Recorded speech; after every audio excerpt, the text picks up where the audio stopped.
Instruction, and I'd like to call the study session agenda for May 1, 2013 to order. First, we'll take a roll call. Okay. Joe Blackner. Here. Jim Edwards. Here. Dan Elsner. Present. Sarah O'Brien. Mike Pettibone. Present. Neil Pickett. Present. David Shane. Here. Tony Walker. DJ Watts. Here. Carrie Wicker. Superintendent Ritz. Here. For the public who may not have attended a study session before, there are no public comments during the study session. It's a time to talk amongst the board. And since I sense that the press is mostly here for an ISTEP update, I'm going to go ahead and begin with that for dialogue with the board. I'm going to read a statement. I have released it in several different ways, but I'm going to go ahead and read it. I have been in contact with CTB, with the president of the company, and I want to read the statement that CTB McGraw-Hill released on April 30th, 2013. Over the last 2 days, students taking the ISTEP Plus online assessment have experienced system interruptions, which have twice led the Indiana Department of Education to temporarily suspend testing. We regret the impact on Indiana schools and students and are making changes to correct the situation so that ISTEP Plus online testing will be ready to resume on Wednesday, May 1. We sincerely apologize to Indiana students, parents, teachers, and Superintendent Ritz for this unfortunate situation. Prior to the start of this year's testing, CTB conducted performance and load testing on our systems to simulate live school assessment scenarios. However, our simulations did not fully anticipate the patterns of live student testing, and as a result, our system configuration experienced service interruptions that impacted the testing process. We have adjusted the system settings and increased hardware to improve performance, and we are working with the Indiana Department of Education to consider test schedule changes to allow adequate time for the assessments. While students affected by the interruption will be able to resume testing where they left off and no data has been lost, we understand just how disruptive and frustrating these interruptions have been. The interruptions are not acceptable to the students and educators of Indiana or to CTB McGraw-Hill. We have worked with the schools in Indiana for many years and value our relationships with them. We sincerely regret the inconvenience we have caused in these first 2 days of testing. We are doing everything possible to correct the issues immediately so that ISTEP testing will continue successfully through the remainder of the assessment window. And I might add, I also sent out a memo that we have 413,741 testing sessions that actually have been completed. And that means that those students have completed all testing sessions for themselves. So we are on track to move forward and make sure that everybody is completing their testing. And that is my primary goal, to be sure that we're going to continue testing and get finished with the testing. Then we will deal with any other issues that we will have to deal with as a result of the testing interruptions. And so we'll go forth with that. I will say that members of CTB have been at the DOE in our office area the entire time, all day, every day, with real-time monitoring of the situation. So yesterday, when there was a spike of interruptions at about 8% of the students that were on, we made decisions to actually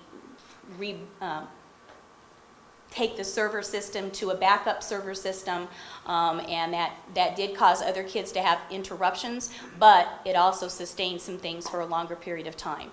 So we have worked very closely with CTB to be sure that we can assist in any way that we can from our end, and thus that's why we requested that the schools go to about 50% of who's actually online doing the testing for the next days until we give them further notice. So we would just want to be sure that the sustained load of the actual testing will be able to complete testing. So if any members of the board have any comments, I certainly can give specifics. The only thing I have is, of course, being in the school and having in BJ, you might be able to respond to these two also, and these are comments that are coming from my middle school principal who is monitoring this very closely. And it says, I'll read, continued frustration of testing today for kids and teachers. Those that were not done have not possibly given their best effort. And in the middle, an example would be, you know, we can talk about middle schools all we want, and we can say remain focused, but these tests were being given prior lunch, and all of a sudden we're down, and these kids are watching everyone else go to lunch, and they're saying, when do we go to lunch? And we can say, well, stay focused, but you tell a 13-year-old kid to stay focused sometimes. Some kids had to start over with the same questions when the systems lost their data. Some students had to start over with new questions when they lost their data. So let's not assume that everything came back immediately and they were right back to where they started. That didn't happen.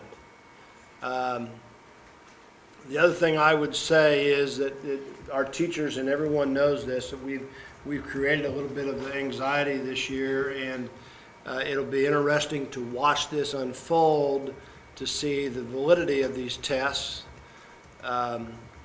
because the problem that we get into is our teachers in their evaluations this year are based on SLOs, student learning objectives. And so how is this going to impact their student learning objectives and the data that goes into that, in the score that they're going to get on their RISE rubric because of that? And of course, we as schools are very concerned because of the public grading systems, and we've shown and had testimony before how one student can move you from an A to a B or a B to a C. In last year, and I can just tell you that our middle school, we were 2 students off from being an A at the middle school. Did my middle school principal take that very seriously? Yes, he did. Our other 2 schools in the district were A's. He didn't want to be the only B in our district.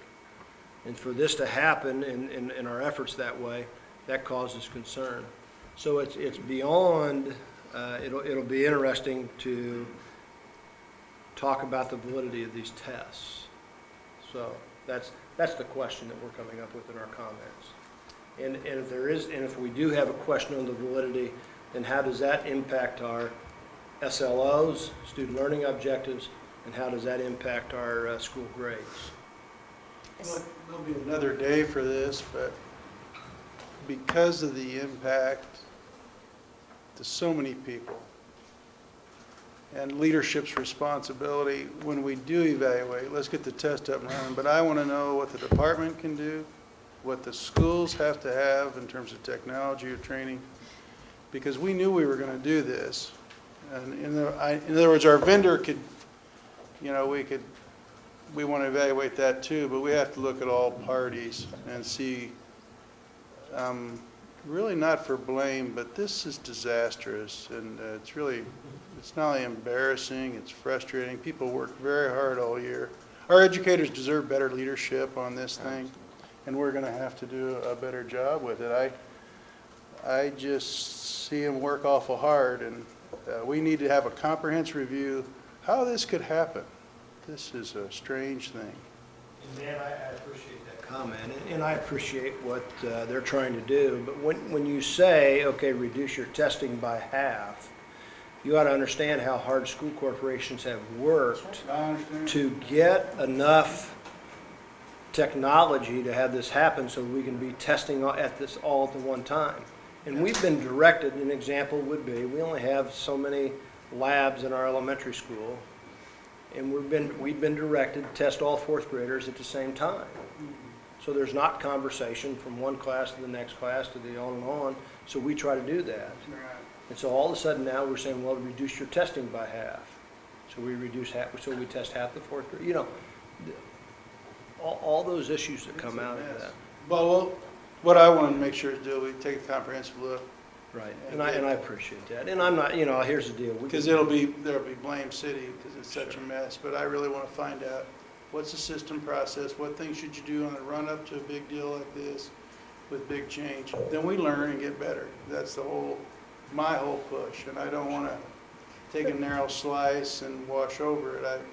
We can't do this to educators. But we've done Period. due diligence for the last 2 years years on this with preparation. Right. I'd like to revisit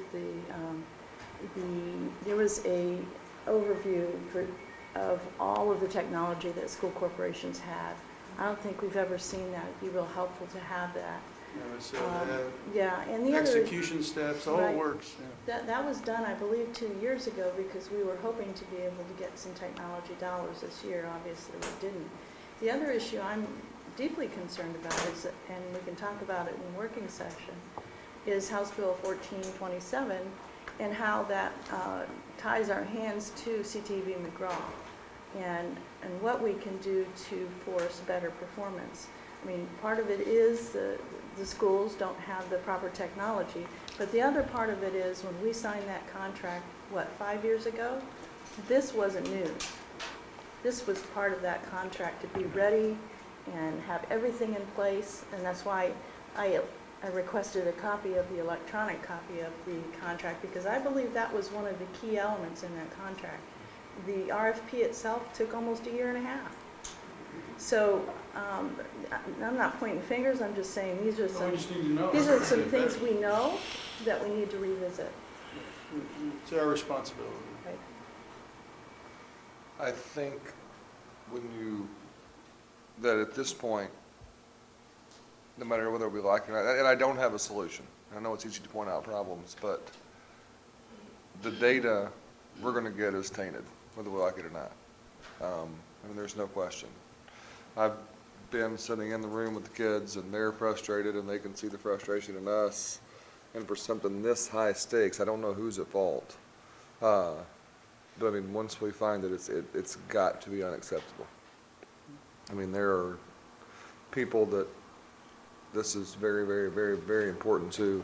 I mean, the perception of me as a teacher, the perception of my classroom, the perception of my school, my district, all that is, this weighs heavily in. And now, if this were data that I was taking for my classroom to adjust my instruction, I would throw it out. And I think it's that serious. And again, I don't know what the solution is. I know you can't do it. But it's more frustrating than I think anyone understands for classroom teachers and principals that have been and spent so much time and energy and emotion to have this happen is unacceptable. I mean, it really is. In fact, after the testing is completed, you're exactly right, BJ. We're going to have to, the DOE and the State Board of Ed is going to have to look at the identifying factors that are going to play into effect on the high stakes items as a result of this test, which is accountability and teacher evaluation and compensation. So we're really going to have to evaluate it closely and make some decisions about those two large factors, because that is true. We have a high stakes test, and we're going to need to address those issues when we have questions that maybe come to validity. Any other comments? Is anyone in the room that could tell us what our options are under the current contract as far as penalties or clawing back some of the money that's been paid to the vendor? I don't think there's anybody in the audience that can speak to that, but there are some issues there are things in the contract that we will be addressing. I mean, this is clearly a performance issue from my standpoint. It's almost a breach, and I think they should pay. Well, we're going to be remaining in continuous contact with CTV, as well as doing real-time monitoring of the assessments. My DOE crew is back there with CTV now, monitoring the testing that's going on today, so that we can keep a good handle on that and be sure to monitor everything. Like I said, our number one goal is to complete the testing. And You know, it does make you pause as we think about having a national Common Core common assessment. And the issues that have taken place just in Indiana and how that might, what would be the impact on a national level, so. Well, at least at that level, there's 4 or 5 choices. This is not the first time that an entity, computer side, has used assumptions for the amount of usage and the amount of capacity and been wrong. I'm not talking about the legal issues. I just think it would be useful to make sure that in the process, we understand very clearly what it was in the technology, using that all the way through, and what it was in the allocation of resources, who was being tested when, that the system failed, so that we don't next time simply come up with another new set of things of how we're going to do it and another new set of assumptions and end up in exactly the same place. Because the failure here is a technology failure. Correct. It's not a teacher failure or a school failure. I hear nothing that anybody in the system as people did anything wrong. Thank you for your comments. The next item on our agenda is the ESEA flexibility waiver, and I personally have prepared for you an overview of that waiver, and so I'm going to hand it out to you so we can kind of walk through some things so that you know the status.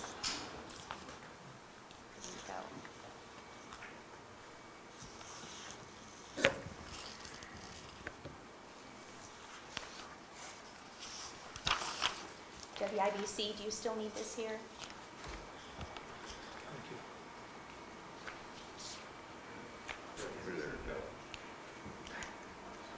WIBC, do you still need this here? Do you still want this here? I do. Okay, that's all right, that's all right, just checking. All right, you have before you an overview of the three principles that are in the flexibility waiver. Indiana has an ESEA, Elementary Secondary Education Act, flexibility request waiver. And in this waiver, the waiver is to exempt us from having to use calculations with annual yearly performance measures under No Child Left Behind. This waiver was submitted and approved by the U.S. Department of Education, and on August 3rd, 2000, in 2011, 13, I think I have the actual date in here. The first section, Principle 1, is on college and career expectations for all, and I've given you an overview of what is actually in the waiver, and on the right-hand side is a status with my comments. And so that you can see on the very first one, Common Core State Standards, K-12 Math and Language Arts, which this board did adopt on August 3rd, 2010. You can see that House Bill 1427 is going to have an effect on that. We are required to have some public comments regarding that. And along with that, I'm going to pass out to you Common Core Standards Transition, which the Department of Education prepared.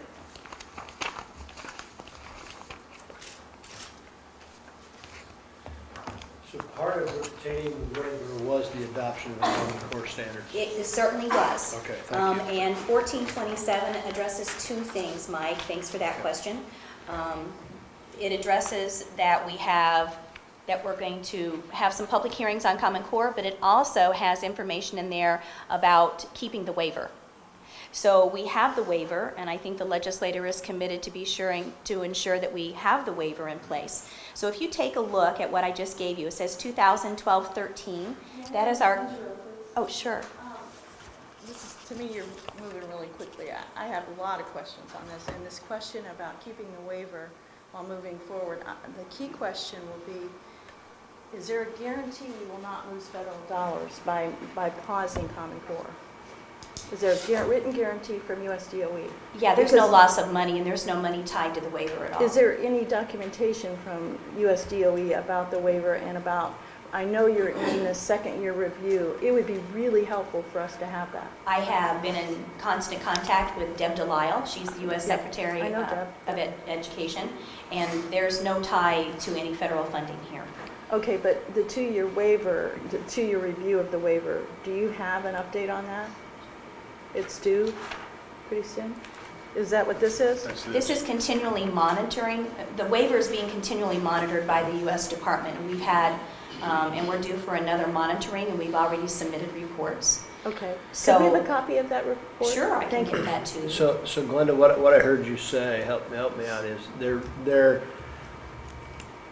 there's no federal dollars tied to the waiver. So what you're saying is Title I monies, Title II dollars, none of that would be withheld No. in regards to this action? Correct. Okay. The waiver is simply an exemption from how status is determined for the schools. Okay. And how we figure, we used to figure our status by annual yearly progress. Right, Okay? And right. now we're doing it by annual measurable objectives. Okay. And so that's what the waiver's all about. It's about the exemption from the actual calculations at the school level on how we determine improvement. Okay, so I appreciate it. So no fear of Title I dollars being No. withheld, no fear of No. vocational dollars, Perkins dollars, or anything like that being held? Now, no, Okay. no. So I The appreciate waiver's in that. place. You're And welcome. you know, and let's go back and just celebrate a little bit, you know, when we received this waiver, we were released from the annual yearly progress, Correct. which took a large number of A schools to C schools. Correct. Correct, because you were Right, looking at very right. small, you were looking at subgroups within your school. Right. And so, And in our previous evaluation of schools, there was a statement that if you did not make annual yearly progress, the highest category you could reach was, at that time, I'm not sure if it was commendable, I get all those things mixed up, that was translated into C. okay. Right, okay. And so that was released, and we appreciated that. Yeah, it's really in the calculations as to how we do school improvement. Okay. Okay. So just on Common Core, because that's the first box right there, I've given you a copy of the transition from our Indiana's academic standards to Common Core on that one sheet. And so 2012-13, this is what we're doing this year. The only two grade levels that have totally implemented the Indiana Common Core standards are grades K and 1.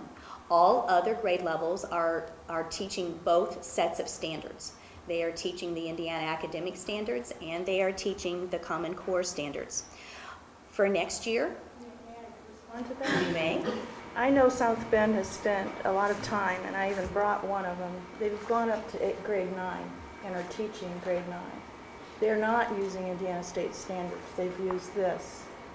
And here's an example of their Common Core. So they've spent a lot of time aligning, and so I've received lots of calls about that. You know, now where are we? And so it would be really great to find out really who has done what. I mean, it's assumption that they only did K through 2, but, you know. Transition and implementation will vary from school to school. Okay. But what they're supposed to be doing is teaching both standards. That's been pretty clear from the Department of Education, and that this has been, this has been communicated in a variety of forms. And so they're supposed to be teaching both standards, and you're right, they're all transitioning Right. to Indiana Common Core. But implementation this year is to be doing both sets of standards because our assessments are not aligned with Common Core. And so I think it's pretty clear in the school districts that they are teaching both sets of standards, and they're pretty good about that, I believe, because they know they're being tested on the Indiana academic standards. But that really is tragic, that they have to do that. My understand, and here's why I've sent you so many questions. My assumption for the last, since 2007, since we started talking about Common Core, is that all of these tests, including ISTEP, have been developed to be aligned with Common Core, just like ACT, just like in WEA and NAEP. They're all aligned with Common Core. So it's sad to realize, because before this, there were 14,000 standards that Indiana, and the book is that thick. So we're asking our schools to go and teach 14,000 standard plus this, knowing that many of the tests are already aligned with Common Core. Well, our ISTEP test is not aligned with Common Core. Do we know that for sure? It is not. Well, there is one. It is not. Okay. It is Pardon? not. It's not. It is not. Because I know other states use it, and they have a, I they have a step- form that is aligned with Common Core. iStep Plus We're is not still aligned. using Indiana state standards Okay. with, Well, then somebody needs there's a to tell stair them step the of core difference. that are coming in that are similar. But I think it was 2004, 2015, I think, Sure. was that projected Okay. goal. So now, They do have an iStep that is aligned with, it's not called iStep in other states, but they do have a test they've prepared that's aligned with Common Core, because I know of other states that are using it.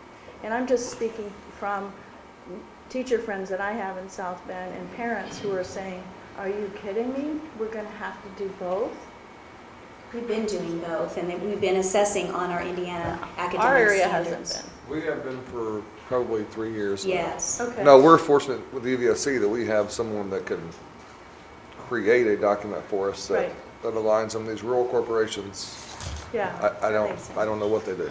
So this year, this is exactly what's supposed to be happening. And according to, and we're still doing legal review of the actual language in the bill and going through all of the bills and status. But my interpretation to this time regarding 1427 is that we will remain doing what you see in the 2012-13 column. We will not be adding grade 2 next year to just be Indiana Common Core. So we will be aligned with what we're doing right now in 2012-13, taking a pause, as 1427 indicates, to have some public hearings and some information gathered regarding our standards. So I just want to clarify that, and that's why you see my comments on the right-hand side that says 1427 requires public hearing comments on the Common Core standards. You will also see my desire to actually look at math standards because I feel that we need to not only look at the strength of the standards, but alignment with our assessments and instruction, delivery, earning credits. I just want to open up the conversation about mathematics as it applies to career and tech opportunities, and be sure that our standards are strong enough to be sure that kids are going to be able to advance as they need to advance in mathematics. So my desire is to actually look at the standards that we have adopted in mathematics. On the next section is transition to college and career ready standards. And you can see this is regarding pre-service and alignment with teacher education. And I have made comments to the right of each of the areas so that you can kind of see. I want to assure you that the teacher preparation standards work by Pearson is on track and has been on track.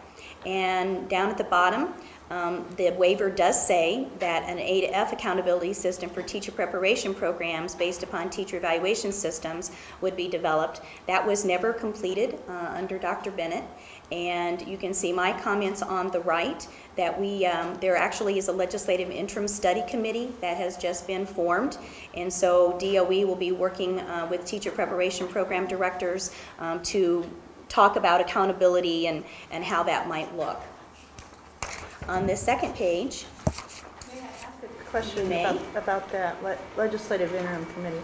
It's, for clarity purposes, it's my understanding that we're moving forward through second grade on Common Core, that a legislative review committee will provide a study and provide a report for the board to consider on Common Core. Is that what you're understanding? yes, that would be my interpretation too. Well, hold on a second, Joe. We're not moving forward in second grade. No, I Yeah. said up to second. Up to, I'm sorry, I didn't hear that. Up to, okay. Thank you, Ben. We also have in there a requirement that you give your point of view on Common Core, Yeah, the DOE will prepare a report too, but that'd be correct. yours, Correct. right? And Well, what was your it'll be- position throughout this? It'll be factual, What does that mean? the report. I mean, what's your stand on all My this? testimony that I sent to all of you on Common Core that I did provide in front of the Senate Education Committee said that I wanted to look at math standards and that I actually have taken no position on Common Core versus no Common Core. No. I want to actually look at the standards in mathematics. So that's one of the ways we ended up here, because there's no clear direction on it. So we'll come to that later, I guess. On page 2, This regards the park assessments that Indiana is. Excuse me, I'm sorry. I'm Go sorry, I ahead. apologize. Is there some kind of, does the waiver require, is USDOE expecting or have we set some kind of timeline for completing the A through F accountability system for teacher preparation programs? I'm going to answer your question first in a broad perspective because I should have started out that way when I even began this presentation. The waiver can be amended at any time. The waiver would only be amended if items in here were changed, okay? So for instance, if over on the right-hand side, there's a legislative interim study committee and the Department of Education is going to be working with the higher education directors. If we have an accountability system that is not an A to F teacher accountability system, then we can amend this to say that. The requirements, and I gave those to you last time, so let me read them. The requirements for the waiver is not everything that's in here. And as things might be changed, you can amend. And you amend online. Some are considered technical amendments. Some are contingent upon U.S. Department of Approval. And so the last time I handed out to you this little paper, it says the 3 things that have to be components of the waiver are college and career ready standards and assessments, state-developed differentiation, recognition, accountability, and support systems to include annual measurable objectives, and that's to replace the AYP, and then supports for effective instruction and leadership. So those are the 3 components that have to be in place, and there are many things in this waiver that go way beyond that, okay, that didn't have to be here for approval in any type of way. So whose decision is it to request an amendment? The DOE It's, or yeah, is it the state? it's between the U.S. Department and the Department of Education, is who the waiver is Can between. we add to the agenda in June that we make a motion that this board approves those amendments?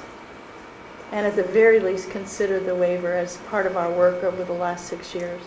I'll be glad to write that down as a consideration. Thank you. I need to, we're reviewing the agreement, really, Sure. the approval agreement between the U.S. Department of Sure. Education and the Department of I'm Education. just asking, and I realize this may not be the board to do this, but it seems appropriate based on what our job has been for the last 6 years, that the waiver come before the board, the changes to the waiver come before the board for approval, because what we did before was approve piece rate, like we worked on Common Core and approved it, we worked on REPA and we approved it, or whatever. We went through the vetting process. An amendment should require that as well. And so that's all I'm asking we consider as an action item in the future. I'll write it down to consider. On page 2, we have the park assessments, and per House Bill 1427, the park assessments are also on hold. Indiana is a participant in the consortium for the park assessments, and so we're just on hold. Administering assessments for students with disabilities. Sure. We're not stuck with park, are we? No, we are not. Okay. Well, let me clarify that. It takes my signature and the governor's signature to remove ourselves from park. Okay, but as in the past, we had an RFP, this would be considered a high stakes test, right? Oh, let me clarify. It's my signature and the governor's signature to not participate in the consortium. Understood. There's actually no agreement whatsoever to administer park assessments. That's what I was curious. So we Correct. could go to ACT, or we could We go can to do, anything. yes, we can explore many, many options. The next piece talks about assessments for students with disabilities utilizing the National Alternate Assessment Centers framework. That was not completed under Dr. Bennett. The DOE will be reviewing with special education entities this alternate assessment. So we're not familiar with it yet, and so we're going to be getting familiar with it and seeing what we feel about the assessments. Utilizing Acuity, I have made mention that these assessments will remain for school use as long as ISTEP is used. There are schools that use these formative assessments to help inform their instruction prior to the ISTEP test, and so those will be in place. The next section talks about utilizing world-class instruction design and assessment for English language learners. And we will be bringing before you, you can see there was supposed to be a revision in 2012-13 school year regarding English language standards. Those were not completed and nor approved, and so we will be bringing those to you and hope to really do that in June, and bring, hope to get these completed and get some things to you for approval. You may. And we've, On EL? well, actually about the pausing of the transition. I read this. I talked to lawyers at Notre Dame, and I really would like to see the legal review that says 1427 pauses transition. Just as out of curiosity, I'd like to know how that decision was made, having read the bill, worked with some individuals who are lawyers, and they didn't read that it said pause. I think it says we cannot do any further implementation. I think Right, are the words in it, So so. in that case, does South Bend stop their 8th grade Common Core? And like I said, going by the chart that I gave you for 2012-13, I think it is clear that we're not moving ahead with grade 2. So And that's your decision? I said we're under legal review, still looking at the Okay, legislative language, but my initial interpretation is that I will not be advising educators to have Indiana Common Core for grade 2 Okay. next So year. then, So did maybe- I hear you saying, Joe, it's under legal review, so there'll be a written statement given to you after legal review is completed, giving you their advice. To Joe? Oh, to me. Oh, our Sure, legislative sure, okay. review is looking things over, and I don't know the process necessarily for, So if you ask for a review, you'll get a response. sure, I will. Maybe, will you share that response with us? Sure. There you go. Can I ask an educator perspective question? Sure. Let me be a teacher in Evansville, and I'm in the 2nd grade. I've been told, even if I read the legislation right, I've been told that I probably need to be ready in the 14-15 school year for the possibility of being tested on Common Core. The state board already approved all the Common Core standards all the way up, so there's a question about whether I have a chance to get myself and my students ready for that test. And I think I just heard you say that you do not want me to do that. For 2nd grade. Also in 1427, I think it indicates that we'll be doing our current ISTEP assessment until 15-16. All right, we'll call it 15, 16. It's- Indiana's academic standards. Pardon? Correct. So which will be Say that again, BJ. it will be the Indiana academic standards through 15 and 16 now.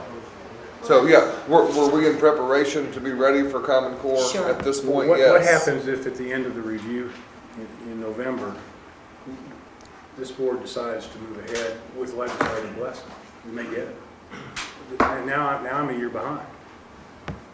And I'm just trying to figure out what's the risk of letting the educators go ahead as opposed to telling them they can't go ahead?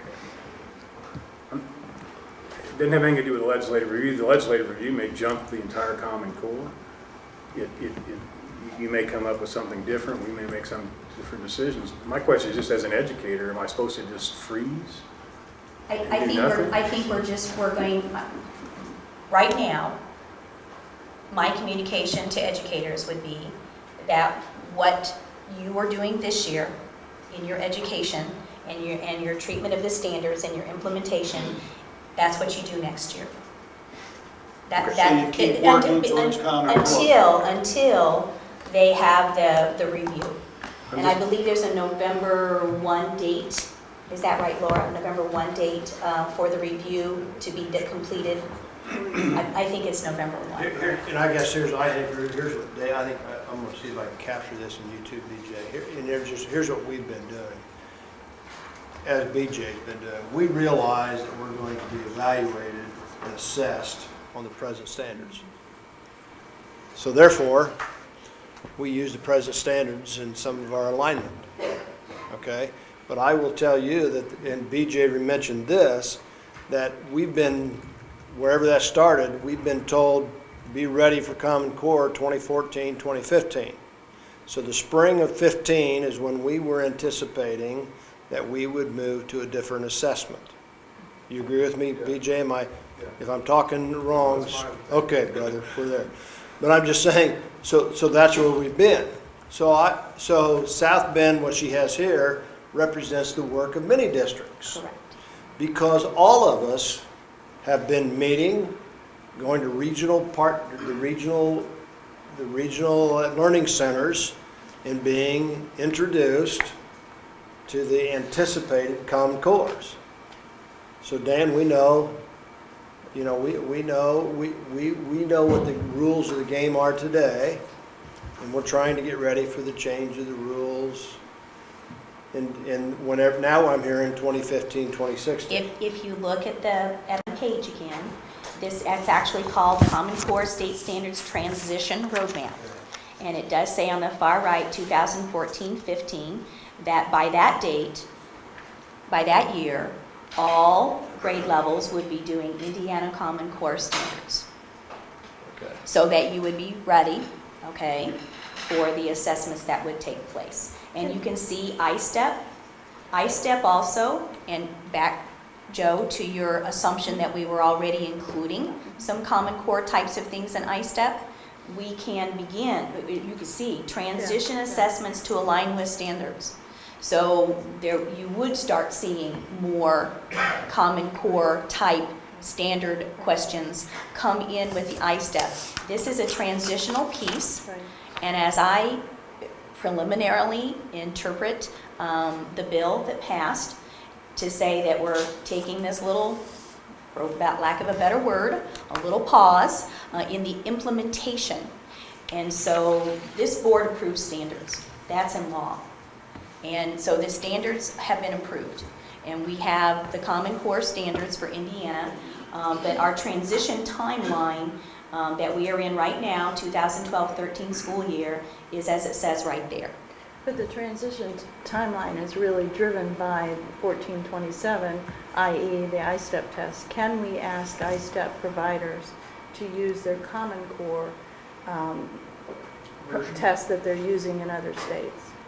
Well, we can't yet because we're not supposed to be implementing anything further. We're not supposed to change providers. No. Well, let me pull 1427 up. It kind of But, says. well, I think we're confusing two different things. Common Core transition, also in its own way, just like BJ's been talking about, it includes preparing for assessments. And so there's a transition for both. You know, you put in transition components to not only transition to new standards, but you put in transition components to transition into new assessments. Right, but it says in the law, it says requires the department to administer ISTEP assessments during 2013 through 2015 biennium.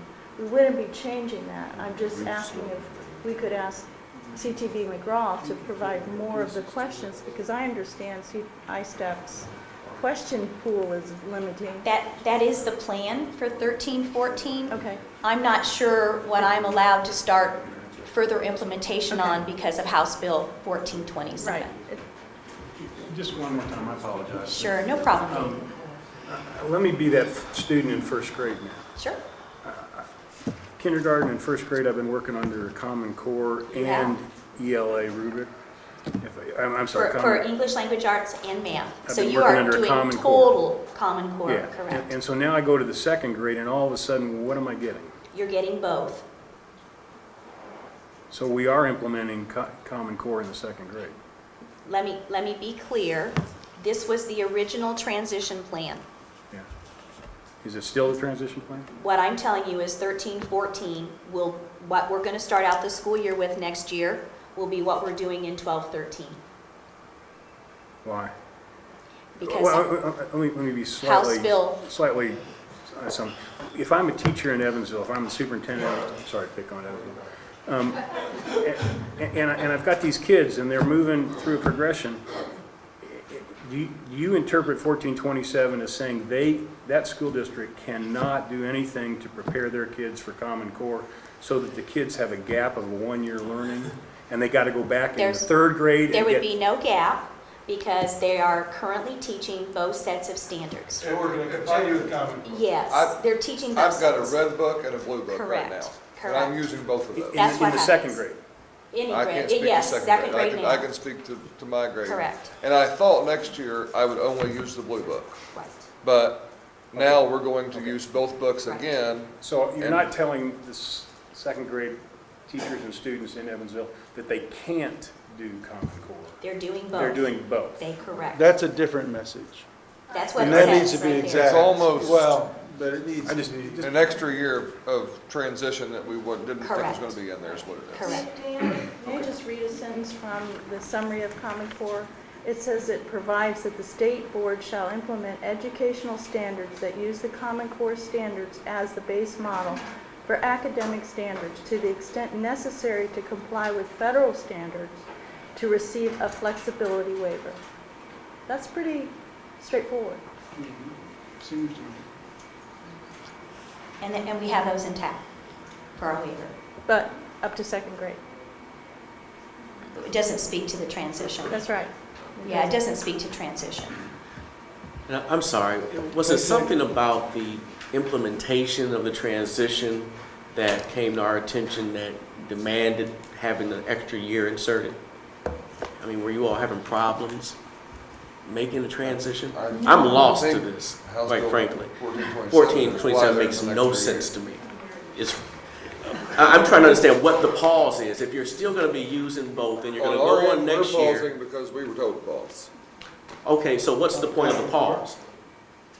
It's a On common. the They- the red book or the they yellow book? Made the On bill. I mean, it was a common. You're going to ditch I the mean, red what's the book this point? year, now you're going to keep adding the yellow. And we're going to talk about this again in formal Yeah, it's session when I give a crystal clear. legislative update. It'd be nice if bills had points. It's crystal clear as mud. I want to be able to get through this and get to a couple other items, if that's okay. That's where you get a All right, living. page three. We have the Learning Connection website piece up, and other communications and regarding Common Core and Park. And then I've talked about improving communication mediums, providing professional development. It says House Bill 1427 pauses transition. Utilizing the grant to support IDOE and Indiana Commission for Higher Education to establish statewide common definition of college readiness. That is currently in higher education has a grant, and that is currently in page again. It's actually called Common Core State Standards Transition Roadmap.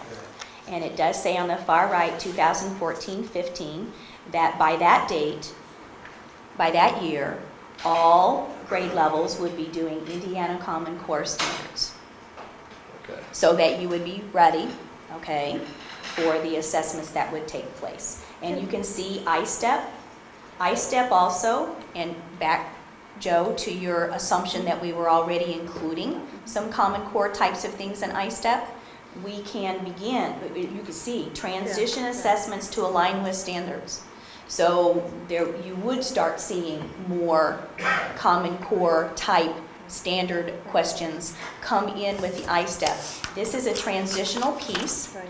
and as I preliminarily interpret the bill that passed to say that we're taking this little, for lack of a better word, a little pause in the implementation. And so this board approves standards. That's in law. And so the standards have been approved. And we have the Common Core standards for Indiana, but our transition timeline that we are in right now, 2012-13 school year, is as it says right there. But the transition timeline is really driven by 1427, i.e. the ISTEP test. Can we ask ISTEP providers to use their Common Core test that they're using in other states? Well, we can't yet because we're not supposed to be implementing anything further. We're not supposed to change providers. No, no. Well, No. let me pull 1427 up. That's, it kind of But, says. well, I think we're confusing two different things. Common Core transition, also in its own way, just like BJ's been talking about, it includes preparing for assessments. And so there's a transition for both. You know, there, you put in transition components to not only transition to new standards, but you put in transition components to transition into new assessments. Right, but it says, in the law, it says requires the department to administer I-STEP assessments during 2013 through 2015 biennium. We wouldn't be changing that. I'm just asking if we could ask CTV McGraw to provide more of the questions, because I understand I-STEP's question pool is limiting. That is the plan for 13-14. Okay. I'm not sure what I'm allowed to start further implementation Okay. on because of House Bill 1427. Right. Just one more time, I apologize. Sure, no problem. Let me be that student in first grade now. Sure. Kindergarten and first grade, I've been working under Common Core and ELA rubric. I'm sorry. For English language arts and math. I've So been you working are under doing Common Core. total Common Core, Yeah, correct? and so now I go to the second grade, and all of a sudden, what am I getting? You're getting both. So we are implementing Common Core in the second grade. Let me be clear. This was the original transition plan. Yeah. Is it still the transition plan? What I'm telling you is 13-14 will, what we're going to start out the school year with next year will be what we're doing in 12-13. Why? Because Well, let me be House Bill. slightly, if I'm a teacher in Evansville, if I'm the superintendent, I'm sorry to pick on Evansville, and I've got these kids and they're moving through a progression, do you interpret 1427 as saying that school district cannot do anything to prepare their kids for Common Core so that the kids have a gap of 1 year learning and they got to go back in the There's- third grade there and would get... be no gap because they are currently teaching both sets of standards. And we're going to continue with Common Core. Yes, they're teaching both I've got a sets. red book and a blue book right Correct, now. And I'm correct. using both of those. That's In what the second happens. grade. Any I grade, can't speak to yes, second grade I now. can speak to my grade. Correct. And I thought next year I would only use the blue book. Right. But now we're going to use both books again. So you're And- not telling the second grade teachers and students in Evansville that they can't do Common Core? They're doing both. They're doing both. They correct. That's a different message. That's what And it that says needs to be right there. exact. It's almost- Well, but it needs I to just- be. An extra year of transition that we didn't think was Correct. going to be in there is what it is. Correct. May I just read a sentence from the summary of Common Core? It says it provides that the state board shall implement educational standards that use the Common Core standards as the base model for academic standards to the extent necessary to comply with federal standards to receive a flexibility waiver. That's pretty straightforward. Seems to me. And we have those intact for our waiver. But up to second grade. It doesn't speak to the transition. That's right. Yeah, it doesn't speak to transition. Now, I'm sorry, was it something about the implementation of the transition that came to our attention that demanded having an extra year inserted? I mean, were you all having problems making the transition? I'm lost to this, House quite Bill frankly. 1427 1427 makes no sense to me. I'm trying to understand what the pause is. If you're still going to be using both and you're going to go on next We're year. pausing because we were told to pause. Okay, so what's the point of the pause? It's a On the compromise. transition. Ditching the red book or the yellow book? Made the I'm bill. To me, it was a You're compromise. going to ditch the But red what's the book this point? year, we're not going to keep carrying the yellow. And we're going to talk about this again in formal Yeah, it's session when I give a crystal clear. legislative update. It'd be nice if bills had points. It's crystal clear as mud.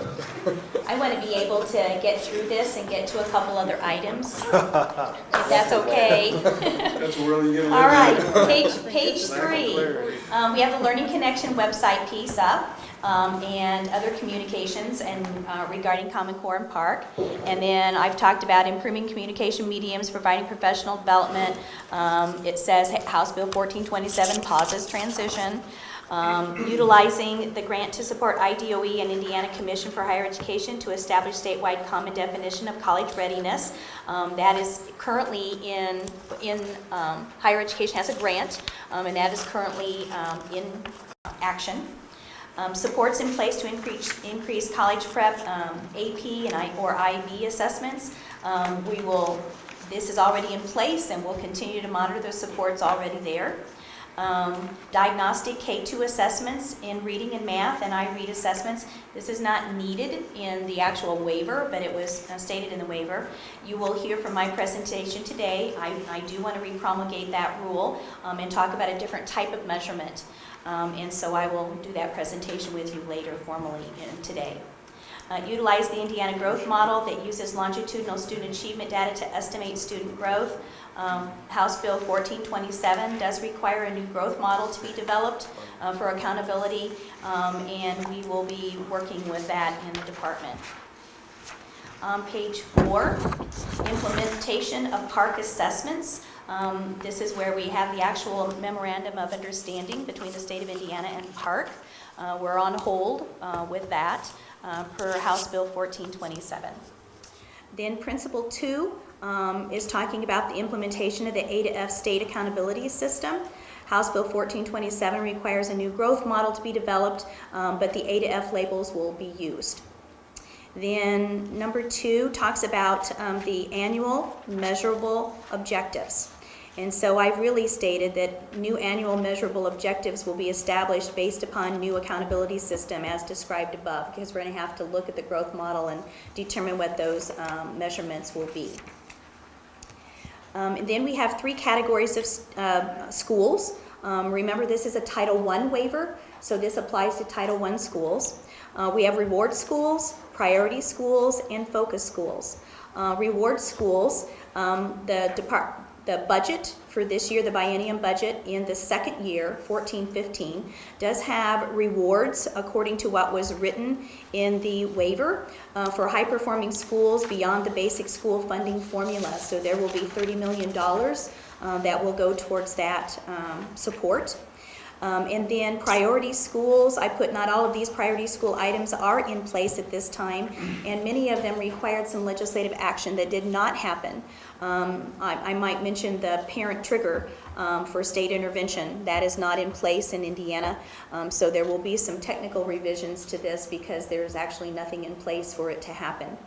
But we are going to be providing direct support through our outreach coordinators, and I'll talk to you a little bit more about our school improvement process and how we plan to really assist these priority schools and focus schools. Then down below, it says provide incentives and supports for other Title I schools. We plan to do what's written in the waiver and work through our outreach coordinators to make that happen. Then on page 6, technical assistant teams, we will be developing those through our outreach coordinating program. And then principle 3 is on supporting effective instruction and leadership. Can I slow you down? Oh, you may. Yeah, interrupt any time, Dan. No, thank you. I'm just moving along. You're blazing speed. Outreach coordinators. Yes. In a written report and maybe a discussion, I think probably a discussion item, they're going to have a lot of new outreach coordinators here, it appears. And as a board, I'd like to know their job description, who they are, how they're going to be evaluated, what they're doing. So this seems to be a big new initiative. So what's the budget? Who are we hiring? What outcomes are they supposed to be achieving? This looks like a major development. It is a reorganization of the And Department of so- Education. Yeah, it's a major development. It is. So your leadership's going to create these, it appears, and I'd like to know what the budget is, how many were, what do they do? So what's the goal of the program? What are these people supposed to do? Who are they working with? How will we evaluate success? So let's make real clear, I can give make it you- real transparent for the people in the state of Indiana, where you're taking us and what kind of investment we're making and what we'll accomplish with I this. can give you an overview of the personnel.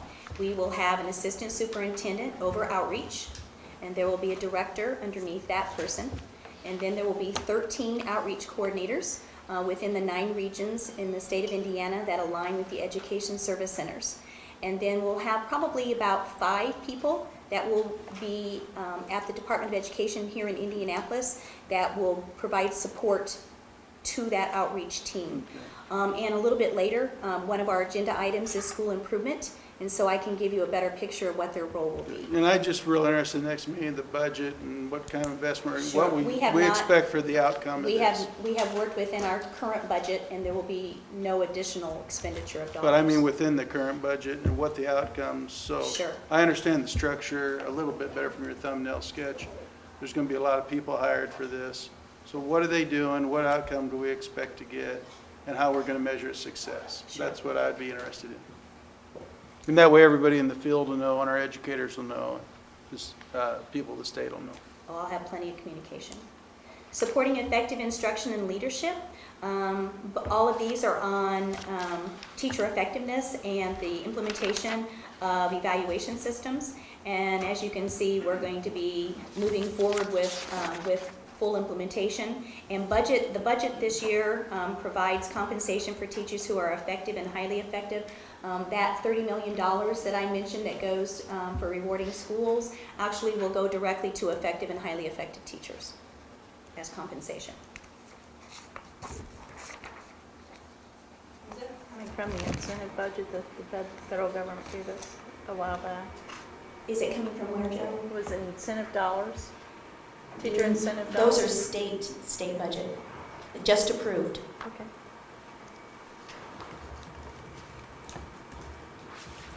Okay.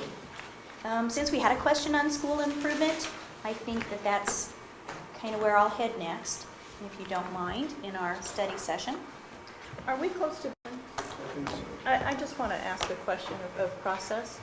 In the future, I can read, but I got this last night, and it's really not helpful for us to read through these at the moment and in the moment and be prepared to ask good, solid questions.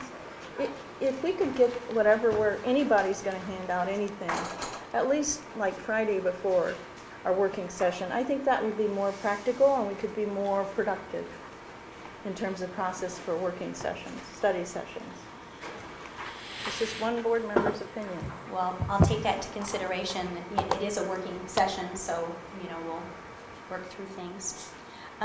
School improvement, and I believe I gave this to you last time to talk about a vision for school improvement, but I'm going to go ahead and give it to you again. Make sure that Neil gets one, please. Thanks, Tony. Thank you. Dan mentioned outreach coordinators, and we had an absolutely awesome summit on April 26th on Saturday. I invited National Board Certified Teachers, Teachers of the Year, and Milken Award winners from all over the state of Indiana to begin a dialogue on what components do we want to look at with school improvement that actually make a great school. What is it that we expect of schools to be in Indiana? And so we had a celebration of teaching.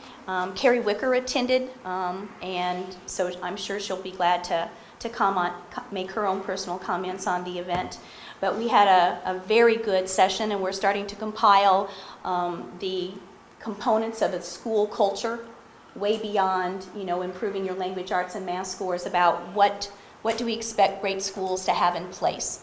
And Joe, I've heard you speak many, many times about accountability, about how do we ensure that schools are actually implementing good practices and getting things done. And I think our outreach approach that we're going to put in place that's totally aligned with school improvement, with the grassroots effort, will hopefully do just what you're wanting to see done. I want the school improvement process, obviously we're working between law and rule, and so we have to stay within the parameters of law and rule. We have just ended, all the schools have just ended their 3-year period for school improvement. So we're ready to embark upon a next 3-year cycle. And so this is a great time to look at the actual school improvement process that we're going to be putting in place. I envision that the school improvement process will be more user-friendly. In fact, I'm sure Mike and that served on many school improvement processes, we're going to have it where you can actually enter your information online, right there, right then, and we'll be able to pull it up. The outreach coordinators will be able to pull up a school's individual school improvement plan when they go in and to assist and actually look at how schools are doing. There'll be a variety, more comprehensive, talking about school culture. So we're going to look at everything from safety, discipline, early learning programming, career and tech opportunities, academic progress, for sure will be part of that, access to technology, a variety of areas in which we're going to want schools to assess themselves on a continuum, knowing that here's where we want you to be. And then we hope to have resources at the county level, actually, and that services and resources that schools could access to help in any area that they need. So for instance, let's just say that schools are working with access to technology, and that's an issue in their school and they don't have the access that they need. Then what kinds of services can the coordinators work with within the community to help ensure that we're going to have access? Who do we need to talk to? How do we get the money? Where does it, how does it happen? To really give that grassroots community kind of support that it might be needed for our schools in any area. So we began that dialogue on Saturday. We're going to be talking to a lot of other constituencies, administrators, teachers, stakeholders that want to have input into this, and we hope to have this ready for the fall, the school improvement process, so that we can, the coordinators, their first job, Dan, would be to help the schools work through the new school improvement process. So we want to make it user-friendly. This will have a big effect on any schools that are in improvement status. So priority or focus schools would get their support. We will already know their school improvement plans. We already will know what supports are needed to be in place. Rather than somebody coming from Indianapolis and going out throughout the state, we will have our outreach coordinators right there on the ground. We're going to hire the coordinators within the region in which they work and where they serve. So they'll be right there to know the schools. So when we have schools that are in focus or priority status, we'll have right there on the ground support that will be available. So I actually want to open it up for dialogue. I know that you are familiar with the school improvement processes that we've had in place. I will tell you that we spend hours at the schools doing those and writing them up, and they sit on a shelf at the Department of Education.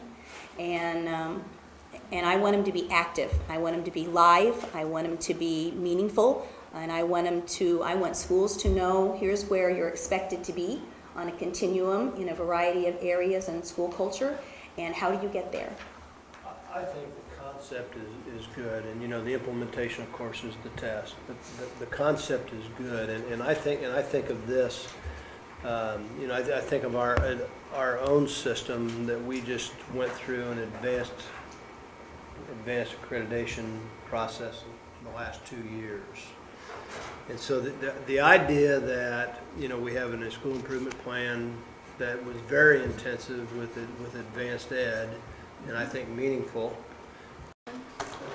I just want to ask a question of process. In the future, I can read, but I got this last night, and it's really not helpful for us to read through these at the moment and in the moment and be prepared to ask good, solid questions. If we could get whatever where anybody's going to hand out anything, at least like Friday before our working session, I think that would be more practical and we could be more productive in terms of process for working sessions, study sessions. It's just one board member's opinion. Well, I'll take that into consideration. It is a working session, so we'll work through things. School improvement, and I believe I gave this to you last time to talk about a vision for school improvement, but I'm going to go ahead and give it to you again. Make sure that Neil gets one, please. Thanks, Tony.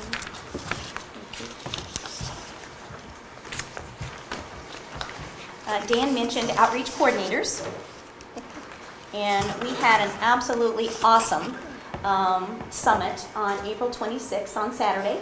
I invited National Board of Certified Teachers, Teachers of the Year, and Milken Award winners from all over the state of Indiana to begin a dialogue on what components do we want to look at with school improvement that actually make a great school. What is it that we expect of schools to be in Indiana?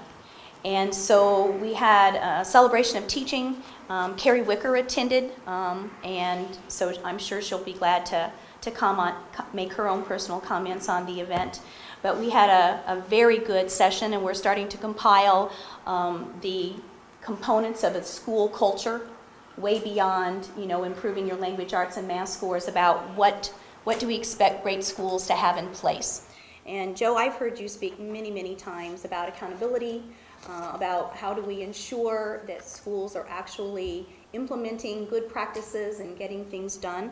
And I think our outreach approach that we're going to put in place that's totally aligned with school improvement, with the grassroots effort, will hopefully do just what you're wanting to see done. I want the school improvement process, obviously we're working between law and rule, and so we have to stay within the parameters of law and rule. We have just ended, all the schools have just ended their 3-year period for school improvement. So we're ready to embark upon a next 3-year cycle. And so this is a great time to look at the actual school improvement process that we're going to be putting in place. I envision that the school improvement process will be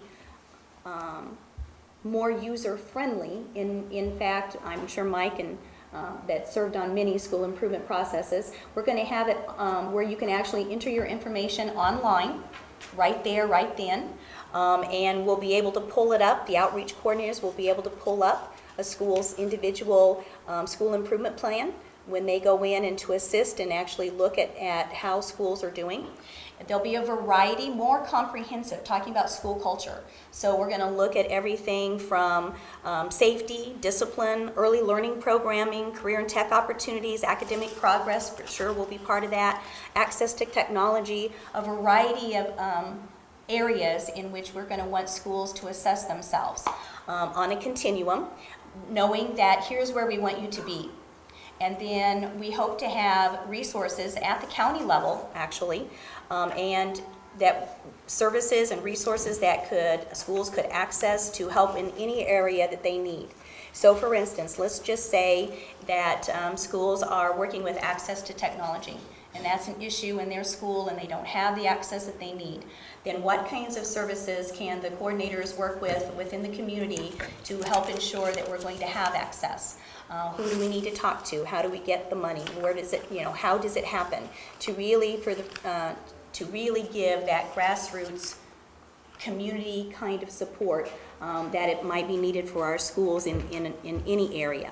So we began that dialogue on Saturday. We're going to be talking to a lot of other constituencies, administrators, teachers, stakeholders that want to have input into this, and we hope to have this ready for the fall, the school improvement process, so that we can, the coordinators, their first job, Dan, would be to help the schools work through the new school improvement process. So we want to make it user-friendly. This will have a big effect on any schools that are in improvement status.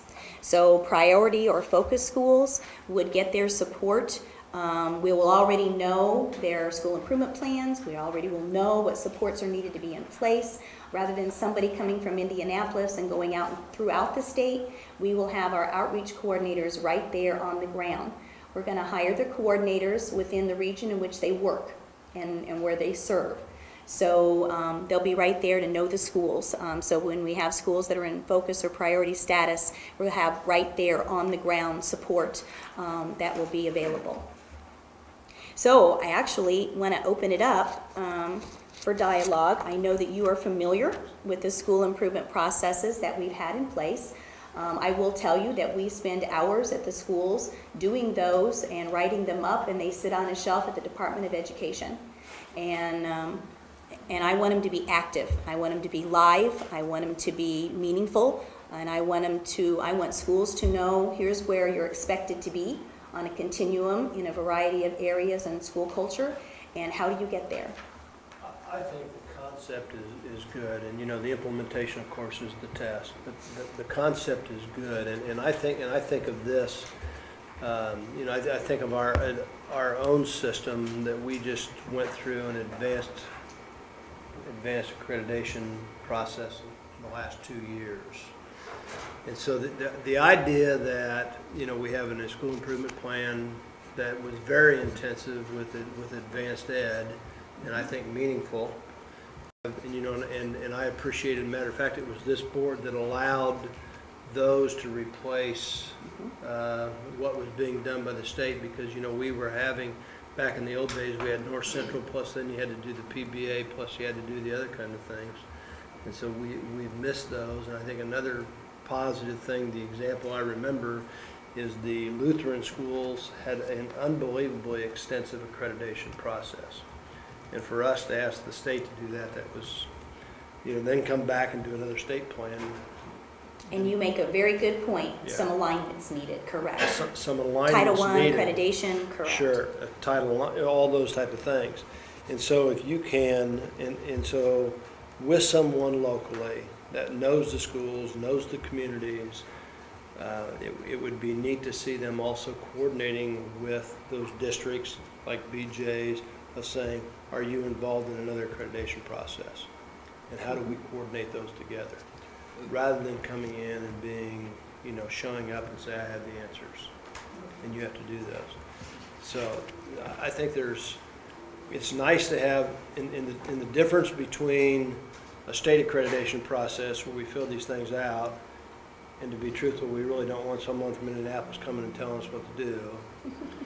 Correct. To have the relationship with the advanced ed people is much more meaningful. The one point I would make is that, well, first to echo Mike's point that implementation is what matters, but the second is there can't be any divorce of consequences. I don't really care what the school improvement plan is as long as they're making progress in improving. And if they're not, I think it's absolutely essential that we maintain the ability to intervene in that school and to, if necessary, take actions as we've taken in the past to replace the leadership of that school or to change the nature of the school if it's not meeting the needs of the students who attend. If those students are failing, and if they continue to fail for a number of years, then it's an obligation of the state and the state board to intervene and to stop that cycle of failure. So school improvement's important. I don't want to be suggesting in any way that I'm downplaying it, but the main point is, and if you're right, or if you're able to make these plans more active so that they're actually being implemented and schools are improving, that's great. But schools have got to understand, I think it's been a very powerful motivation for schools, for them to understand that if they don't improve, there are real consequences to that. And those consequences have to be maintained. And I think those are in law, so I think they are maintained. And I agree with you, Neil, on that. And hopefully this type of process, if it, like I said, if the concept is good and the implementation is done well, then you know what, then we would have less involvement with those things. One of the things we know about change leadership is clarity. And for instance, there's been a lot of things said today and it went through very quickly. We better be very clear with schools, Neil. Common Core is still in place. You're going to use 2 books. You're going to use a red and blue book, it sounds like in Evansville. We might have different colors out there. Because if you don't know what you're teaching to and you send a bunch of confusion out there, then it'll be hard to monitor implementation of this plan. Are we driving? I don't know. I want to see some things in writing too about the growth model. I don't think the legislature said to scrap the growth model. They just said, instead of doing it against a peer group, do it against the individual. We still have the same growth model. So if we're going to hire these regional coordinators, are they going in there? Are the schools there working with, and are they driving learning forward? How are we measuring results? This well, good, they're a local guy. You know, we don't want anybody from 5 counties away here, fine, okay. But that really doesn't matter. I don't care if they come from another part of the country. What we really have to be focused on here is that we have to advance learning for a wider span of students than ever. Educators are being demanded more of, so hiring a bunch of people and give them a title and what's the budget.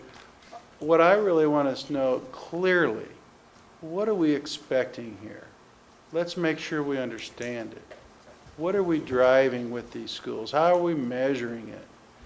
So if you take, this isn't just moving boxes here. We really have made a commitment over the years, this board, to advance learning for all learners. So if we're going to put these folks out in the field, what's going to be the return on investment? How are we going to measure it? Let's be real clear. Let's look at that as a board on appropriate intervals, get reports on implementation. But at the end of the day, what's the return? In student learning, schools improved. We went through a traumatic process, really, of taking over schools that for years had improvement plans, interventions, people visiting, new improvement plans, thousands of children. We watched it for 6 years, went to high school there, then they're supposed to go present themselves to the world. So, as ready for work or college. This is very important work. I want to see what are their goals and objectives, how are we going to measure it, monitoring implementation. And I want clarity with the folks in the field what we expect. I want that not for me, I want that for our mission. This is what we're supposed to be doing. So let's make it very, very clear, and I'd like to see the documents with that and the clarity on job descriptions, implementation as we go forward. Go ahead, David. Sometimes things that are assumed need to be made express. At the core of this is, did anybody learn anything today? You're not improving schools just for the sake of they look better or they feel better. You may help the public's understanding and the educators' understanding if instead of calling it school improvement, which has all kinds of historical baggage, you focus in on student learning. And academic progress is one of 20 lines here. You might think about just saying student learning and the processes to drive student learning. I am so glad you said that, because that's the very reason that I invited the NAPI teachers, the Teachers of the Year, and the Milken Award winners to the first summit, because my very first statement to them is, this is all about learning in the classroom.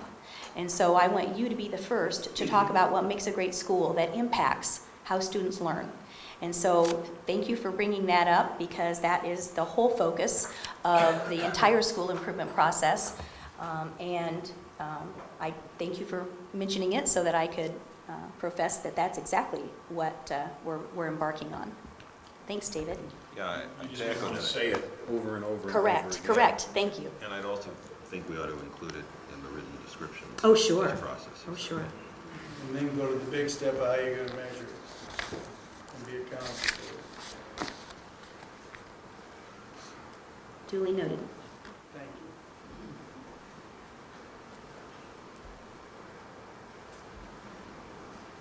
you. All right. Reading and math. And I know I have been very busy the last few days, as you know. And so I did send, and I apologize for the lateness, Neil, regarding some reports regarding reading.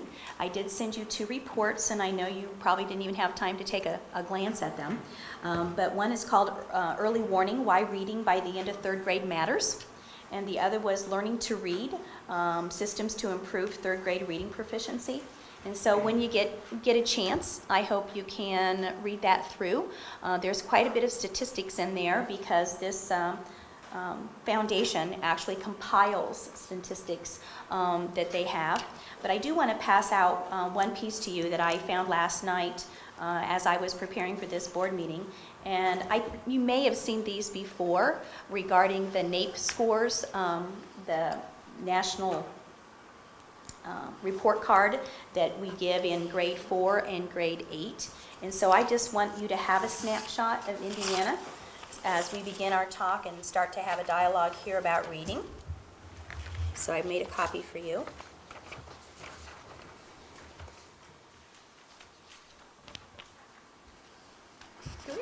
many schools use NAEP or NWEA? Do we know how many schools? I'd have to gather that because it's a random sampling. So I myself, Joe, don't know the answer to that. But if you look over there on the right-hand side in the very top quadrant there, you see the 2011 percentages. We have the below basic and the basic, and you can see that we have really 67% of our students at the below basic or basic level if you combine those two scores together. And then the percent of proficient or advanced on the far right side there. And so when I look at these results every year, my specialty as a teacher is really literacy. And so I pay very close attention to reading information and what type of information informs my teaching when I teach students, whether in the classroom or as a library science teacher when they come to me as in the classroom as well. So you can see that Indiana has a lot of work to do, and the bottom piece disaggregates out reporting groups. And I don't think this is anything new to any of you, that literacy is a topic that we must address because this board took action on law, which was rightly placed in law, to be sure that we're addressing students reading by grade 3. It is a passion of mine at the school that I worked at, Crooked Creek Elementary School, and I don't know that I've had an opportunity to share this with any of you, so I will share it with you now. But I was hired at Crooked Creek 11 years ago, and they had dismal ISTEP scores, and I was hired, and at that time we did have disaggregated reading information that we could look at through ISTEP. And I was hired as the media specialist to work with the teachers at Crooked Creek School to be sure that we were going to have students reading by grade 3. And so we did quite a bit of implementation, and one of the things that we implemented at the school level was making sure that we had some type of measurement, assessment measurements, in which we could see students grow, so that we knew if we put things in place, they were working. And so you'll hear me talk a little bit later today formally. I'm going to do a formal presentation to you regarding the reading plan and talk to you about a vision for accountability for reading down to the individual student. I am insistent that we are going to be looking at individual students and addressing their reading needs, and K3 could not be more important. And so I will be doing that, but I wanted to give you a snapshot of Indiana. You can go onto that website and see Indiana compared with other states, and you can see the national figures that might be given out to you. So I just wanted to start the dialogue with that. And since I am going to be giving you a formal presentation, I guess I don't feel the need to go into all of that right now, because there'll be plenty of times for discussion and questions and answers. But I do want to make some comments on math. We spend, well, the higher education spends, and I know you know this too. Our 4-year colleges will not accept students that need math remediation. Our 2-year colleges are doing about $40 million worth of remediation of our K-12 students. And math is of serious concern to me that we get it right. All the way from our standards to the assessments, to the instruction, to the delivery system, to how kids earn credits for math, how it might look. We just have to have such an intense dialogue about mathematics in Indiana. I'm hoping to have those dialogues in what I call summits this summer in the north, and the central, and the southern regions. And really it's going to be dialogue. It's going to be having people come to the table and have a dialogue about mathematics. I will report out to you the results of those summits and come up with a clear direction on where I think the Department of Education would like to see any changes to the mathematics system that we have in place for students to graduate from K-12. I just see this as an issue that needs immediate attention so that we can be sure to get it right. And I would welcome any of your comments or input regarding reading or math at this time. Go ahead, Tony. Thank you. I just have a comment about reading. Sure. And part of it is, I just don't know why, as a state board, or even as a state, we would be content with standards that really are not nationally competitive in terms of reading proficiency. I mean, third grade, I mean, no one's choosing schools based upon whether or not their third graders are reading well. I mean, I have a child in pre-kindergarten, and one in first grade. And my wife and I, our peers, we select schools and look at schools based upon what they're doing with their kindergartners, what they're doing in pre-kindergarten. And I'll tell you, the good schools, the kids in my middle child's kindergarten class were mostly reading. The kids in my kids' pre-kindergarten class are reading now. My pre-kindergartner is reading very strong now. So to somehow have these standards for the state that are much lower than what probably any of us in the room would permit for our own kids is just wrong. Kids should be reading by kindergarten, and we need to start putting policies and laws in place to make that happen. Kindergarten readiness is a big concern, Tony. It really is. And that's going to be part of the school improvement process too. We don't even inform our parents, as we should, about what students need to come to kindergarten ready to do. And so there's a lot to be done in that area, and I actually appreciate your continued support for early learning, and hope that you might actually be of assistance. We're going to be evaluating the programs that we do have in the state of Indiana that are addressing early learning, because it is extremely valuable to making sure that we have kids ready to read. Any more comments? Wow, we did good on time. We're going to break a few minutes early, and then we will resume the official board meeting at 10:45. Is that right, Becky? All right. Thank you very much. I might add, if you've got suggestions for future study topics, just let me know. And Joe, I know you'll let me know right away.